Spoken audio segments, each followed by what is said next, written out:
Assalamualaikum warahmatullahi wabarakatuh. Nama saya Juwita Apriani. Saya membuat video ini untuk menyelesaikan tugas dari mata kuliah Legal Drafting. Di sini saya akan mengambil judul yang pertama, yaitu konsep negara hukum. Konsep negara hukum. Pengertian negara hukum secara etimologis.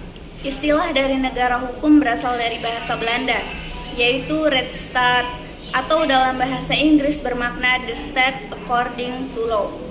Sederhananya, negara hukum berarti memiliki makna negara yang menganut asas hukum yang memiliki kedaulatannya. Konsep negara hukum di Indonesia telah diterapkan sejak Indonesia memproklamasikan dirinya. Dalam penjelasan umum Undang-Undang 1945 Butir 1 tentang sistem pemerintahan dinyatakan bahwa Indonesia adalah negara yang berdasarkan atas hukum dan bukan berdasarkan atas kekuasaan belaka.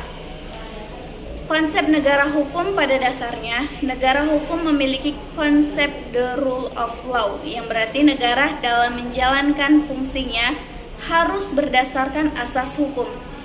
Maka setiap anggota atau yang termaksud dalam warga negara harus taat dan mengakui supremasi hukum itu sendiri. Namun, konsep dari negara hukum tidak hanya terbatas pada hal tersebut.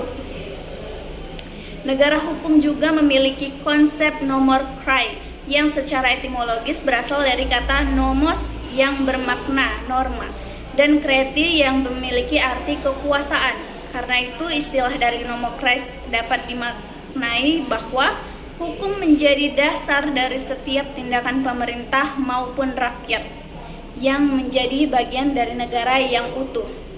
Hal itu memaknai bahwa yang menjadi pemimpin sesungguhnya dari negara adalah hukum itu sendiri.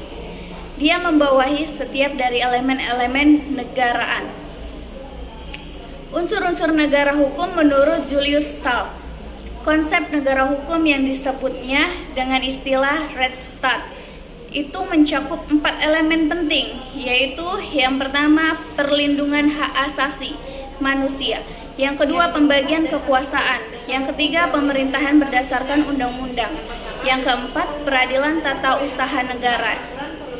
Indonesia sebagai negara hukum. Indonesia adalah negara hukum bermaksud bahwa walaupun rakyat memegang kekuasaan tertinggi terhadap negara, namun tetap dibatasi oleh adanya hukum. Indonesia adalah suatu negara yang memiliki 2 sistem kedaulatan, yaitu sebagai negara kedaulatan rakyat dan negara kedaulatan hukum. Sekian video dari saya. Assalamualaikum warahmatullahi wabarakatuh.